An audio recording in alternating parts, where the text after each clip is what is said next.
Gold hub తాకట్టులో ఉన్న బంగారాన్ని విడిపించి కొనబడును. అదే రోజు ఆన్లైన్ ధరకు కొని డబ్బులు ఇవ్వబడును. నమస్తే, వెల్కమ్ టు అవర్ ఛానల్. నేను మీ ప్రియాంకారావు. ఈ రోజు మనతో పాటు ఉన్నారు అడిసిమల్లి శ్రీనివాస్ గారు. వారితో మాట్లాడదాం. నమస్కారం సార్. నమస్తే. విజయవాడ దగ్గర సింగ్ నగర్ లో బస్సు యాత్ర చేస్తున్న జగన్మోహన్ రెడ్డిపై రాళ్ల దాడి జరిగింది. ఈ నేపథ్యంలో ఆయన కంటికి గాయమైంది. అయితే వైసీపీ నేతలు వచ్చేసి సజ్జల రామకృష్ణారెడ్డి జగన్మోహన్ రెడ్డి మీద హత్యా ప్రయత్నం జరిగింది, ఆయన పక్కకు తప్పుకున్నారు కాబట్టి ఆయనకి చిన్న గాయంతో సరిపోయింది, లేదు అంటే కన్ను పోయే పరిస్థితి వచ్చేది అని అంటున్నారు. ఒక నలుగురిని అదుపులోకి తీసుకొని కూడా విచారణ జరుపుతున్నట్టు ప్రస్తుతం తెలుస్తుంది. అసలేంటి ఈ దాడి ఎవరు చేపించుంటారు? నిజంగానే జగన్మోహన్ రెడ్డి మీద హత్యా ప్రయత్నం అయింది? ఇప్పుడు యాక్చువల్గానే అడవిలో వేటాడే జంతువులు కొన్ని, వేటాడబడే జంతువులు కొన్ని ఉంటాయి. క్రూర మృగాలు, తోడేళ్ళు, పులులు, మడుగుల్లో ఉంటే మొసళ్ళని చేపలు తింటాయండి. చేపలను మొసళ్ళు తింటుందా? ఒక చేప వచ్చి మొసళ్ళని తిన్నదే అంటే మీరు నమ్ముతారు? మీరు ఇది నమ్మసక్యం కాదు. దండుపాళ్ళు బ్యాచ్ వీళ్ళు. వీళ్ళ మీద ఎవరు దాడి చేస్తారు? వీళ్ళే చేస్తారు ఎవరి మీదన్నా దాడి. ఇప్పుడు రాళ్ల దాడి అనేటువంటిది ఇప్పుడు మన కొత్త ఏం కాదు కదా. ఇప్పుడు ఈ రాళ్ల దాడి అనేటువంటిది కొత్త ఏం కాదు. ఇదంతా కూడా ఫస్ట్ నుంచి ఇప్పుడు చూడండి, మీకు అంగళ్ళలో చంద్రబాబు నాయుడు గారి మీద రాళ్ల వర్షం కురిసింది. అంతకుముందు ఎర్రగొండపాలెంలో ఇలాగే అనపర్తి వెళ్ళినప్పుడు లోకేష్ గారి మీద పాదయాత్రను, పవన్ కళ్యాణ్ గారి మీద ఇది పెద్ద విచిత్రంగా చెప్తున్నారు. కానీ వీళ్ళు అసలు ఇది అలవాటుగా అభ్యాసం అయిపోయింది కదా వీళ్ళది. ఎన్నిసార్లు చేశారు వాళ్ళు? అసలు చంద్రబాబు నాయుడు గారు అమరావతి పర్యటనప్పుడు చెప్పులు రాళ్ళు గెరేశారు. అప్పుడు ఏమన్నాడు ఆ డీజీపీ? సమంగమా అతని పేరేం పేరు? సమంగ. అతను ఏమన్నాడు? ప్రజాస్వామ్యంలో భావ ప్రకటన స్వేచ్ఛ లాంటి మాటలు మాట్లాడాడు. అప్పుడు ఒక వరుస అంటే ఎర్రగొండపాలెంలోను అంగళ్ళలోను రాళ్ళు గెరేసినప్పుడు, తిరుపతి ఉప ఎన్నికప్పుడు చంద్రబాబు గారు రాళ్ళు గెరేసినప్పుడు కుప్పంలోను వీళ్ళందరూ కొడాలి నాని, పేరు నాని, అతను జోగి రమేష్, ఇలాంటి బ్యాచ్ అంతా ఒక లైన్ దిగారు వరుసపెట్టి. అంబటి రాంబాబు వీళ్ళంతా ఏం చెప్పారు? వీళ్ళే ఎంచుకుని వీళ్ళే చెప్తారు అసలు మీ మీద ఎవరేస్తారు వాళ్ళు, ఇలాంటి మాటలు మాట్లాడారు. మరి ఇదే వాళ్ళకి అప్లై అవుద్ది కదా. జగన్మోహన్ రెడ్డి గారు 6 అయితే బయట తిరగట్లేదు, ర్యాంప్ వాక్లు అయితే చేయట్లేదు. నాకు భద్రతా వైఫల్యం, భద్రతా కారణాల వల్ల నేను ర్యాంప్ వాక్ చేయట్లేదు అంటున్నాడు. ఏదో పెద్ద రాక్ స్టార్ లాగానే ఇతను. నువ్వు వద్దురా బాబు, నీ ముఖం చూడలేకపోతున్నావు పారిపోతుంటే జనం తిరిగి మళ్ళీ నేను ర్యాంప్ వాక్ చేస్తాను అయ్యి అంటున్నాడు. జనమే పారిపోతున్నారు. నీకు ఆనందం తాగినట్టు ముఖం పెట్టినోడు ఎవడు చూస్తాడండి? నీ ముఖం ప్లెజెంట్గా ఉండి చూడబుద్ధి అయ్యాలి ఎవరికన్నా.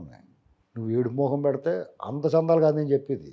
ముఖం ప్లెజెంట్గా పెడతామంటే ఆడు ఎలాగున్నా కానీ మనసు నిర్మలంగా నిష్కల్మషంగా ఉంటే ముఖం తేటగా నిజాయితీగా కనిపిస్తుంది. నీ మనసు అంతా కుళ్ళు పెట్టుకుంటే నీ ముఖంలో ఆనందం సంతోషం ఏం కనపడుతుంది? అతని ముఖం ఏమో ఆనందం తాగినట్టు ఉంటుంది, చూసి వాళ్ళకి ఇంకా బండి ఆనందం తాగినట్టు ఉంటుంది. అందుకని పారిపోతున్నారు. సరే, నీ చావు నువ్వు చావు ఏదో రకంగా పడుతున్నావు, బస్సు దిక్కకుండా యాత్ర చేసుకుంటున్నావు, బస్సు కాడికి రోగులను అందరినీ స్ట్రెచ్చర్ మీద ఉన్న బెడ్ మీద ఉన్న వాళ్ళని కూడా తెచ్చుకుంటున్నావు. నువ్వు ఇవన్నీ చూస్తున్నావు, ఇవన్నీ మన కళ్ళ ముందు కనపడుతున్నాయి కదా ఇదంతా. ఇక ఈయన ఇప్పుడు పరిస్థితి చూడు. బెజవాడలో ఆ పర్యటన చేసినప్పుడు ఎన్నాళ్ళు బస్సు కూడా దిగనాడు, ఎంత పెద్ద ఇబ్బంది ఉన్నప్పుడు కూడా బస్సు దిగనాడు.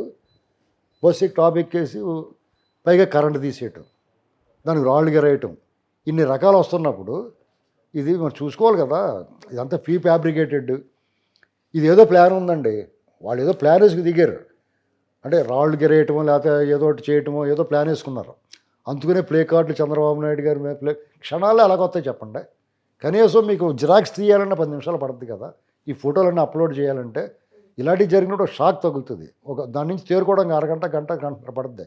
కానీ పావుగంటలో వీళ్ళందరూ ఎందుకు రెడీ అయిపోతారు? ట్వీట్లు వేసేస్తాను రెడీ అయిపోతారు. ఎంత ముందే అనుకున్న స్క్రిప్ట్ అనమాట. ఇప్పుడు అలాగే అనిపిస్తుంది, నానా పులి కథలాగా. ఈ కోడికత్తి డ్రామా, గొడ్డల పోటుని గుండెపోటు చెప్పడం, చెప్పులు వేయించుకోవడం, వీళ్ళు ఇంట్లో పడుకుని ఇలా ఓవర్ యాక్షన్ చేయడం.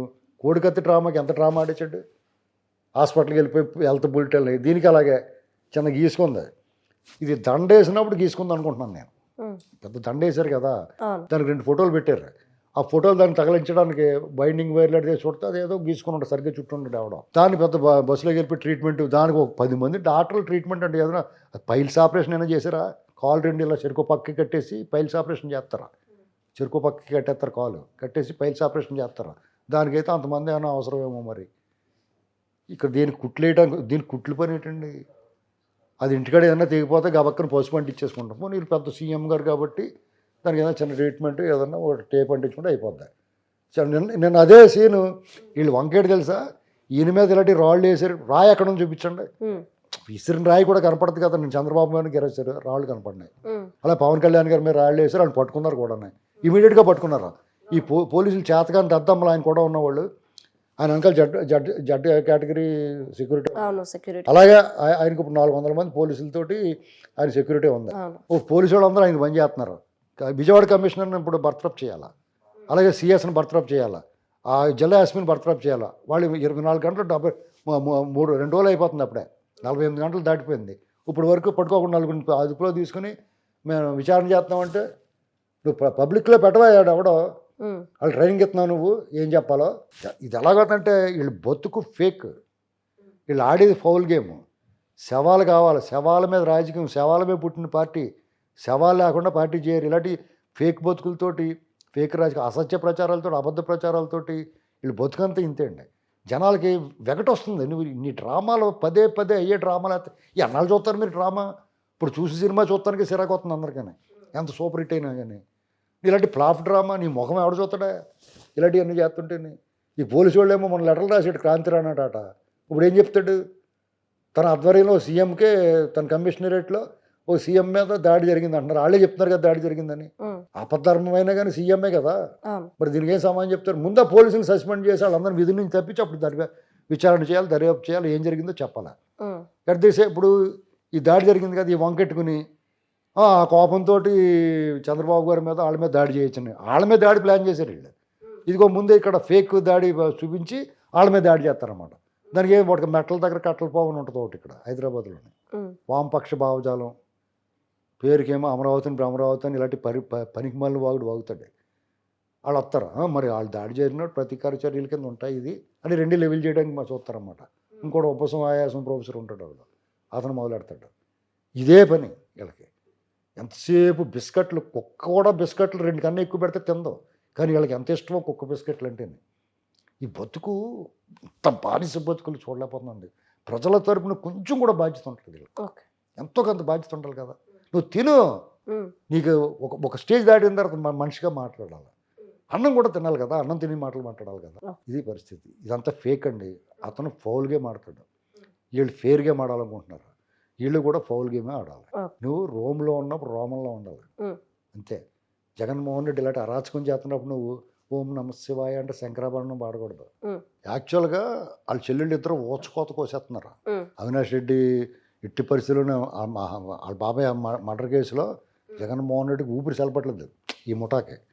అవినాష్ రెడ్డి, జగన్మోహన్ రెడ్డి వాళ్ళ బృందం ఉంటుంది కదా, వాళ్ళ ముఠా అందరికీ ఈ లోపల మధ్యలో విమలారెడ్డి అని చెప్పేసి ప్రశాంతమైన ముఖం వేసుకుని వచ్చి చెప్తుంది అంతా. ఇలాగా ఎవరు నమ్ముతారండి? సొంత అన్నగాని చంపేస్తే ఆవిడ మనసు ఆత్మ పరిశీలన కూడా ఉండాలి కదా. ఇంక తట్టుకోలేక ఇతను విక్టిమ్ కార్డు ఒకటి వాడాలి. ఒక పక్క డబుల్ బెనిఫిట్ స్కీమ్ అంటారు దీన్ని. అలాగా ఒకటి వాళ్ళ చెల్లెళ్ళకి సమాధానంగా, వాళ్ళ చెల్లెళ్ళు వేసే ఆరోపణగా వీడింత నర్రోపరాక్షసుడా, వీడు చూస్తాను ఎర్రోళ్ళగా ఉన్నాడు, ఇంత పని చేసాడా అనుకుంటున్నారు అందరూ. వాళ్ళు చంపిన విధానం చూసిన తర్వాత ప్రతిపక్షాలు హై హ్యాండెడ్గా ఉన్నారు. ఇప్పుడు జగన్మోహన్ రెడ్డి పని అయిపోయింది, తుడిచేస్తారు, 10 సీట్లు కూడా రావని వాతావరణం వచ్చేసింది. ఈ అన్నిటి నుంచి తప్పుకోవాలంటే ఎర్రోళ్ళు, పిచ్చోళ్ళు, ఇళ్ళటోళ్ళు, గొర్రెలు ఉంటాయి కదా కొన్ని, అలాగే యాక్ట్ చేస్తున్నారు వాళ్ళు. మొన్న బస్సు దగ్గర యాక్ట్ చేసిన దానికి నువ్వు బాగా యాక్ట్ చేసేవమ్మా, నువ్వు ఇంకో యాక్షన్ చేయాలని చెప్పేసి మళ్ళీ ఇప్పుడు టీవీలో జగన్మోహన్ రెడ్డికి ట్రీట్మెంట్ చేస్తుంటే కళ్ళ నీళ్ళు ఉబ్బుకొచ్చేస్తున్నాయి. ఇప్పుడు గోదావరికి వెళ్ళి కానీ నీళ్ళలో ఇసుకతామేమనుకోండి, నీళ్ళు బడబడమంటే బయటకు వస్తాయి ఉండి అలా వచ్చేస్తున్నాయి కళ్ళలోంచి. ఆ మహానటి సావిత్రి సినిమాలో 2 బొట్లు అంటే ఒక గ్లాసు నీళ్ళు అంటే ఒక గ్లాసు నీళ్ళు వచ్చేస్తున్నాయి దాని నోట్లో కంట్లోంచి. ఈ లోపల ఇంకొక ఆవిడ వచ్చి, ఆవిడ మహాప్రతిభత, ఆవిడ మాట్లాడుతుంది, తగలరాని చోట తగిలితే ఏమైపోద్దని. ఏమైపోద్ది? తగలరాని చోట తగిలితే దుకాణం సర్దుకుని బట్టలు సర్దుకుని వెళ్ళిపోతాడు రిజర్వేషన్ లేకుండా. వాళ్ళు రాళ్ళు ఇసిరినప్పుడు అవదా? ఇప్పుడు చంద్రబాబు నాయుడు గారు security Z+ security guards NSG కమాండోస్కి గాయాలైనప్పుడు దీని గురించి ఎవడ మాట్లాడలేదు, ఈ కుక్కలు ఎవడం మొరగలేదే, అది హత్యా ప్రయత్నం కాదా? ఇవన్నీ గమనించుకుంటున్నారు ప్రజలు, చూస్తున్నారు.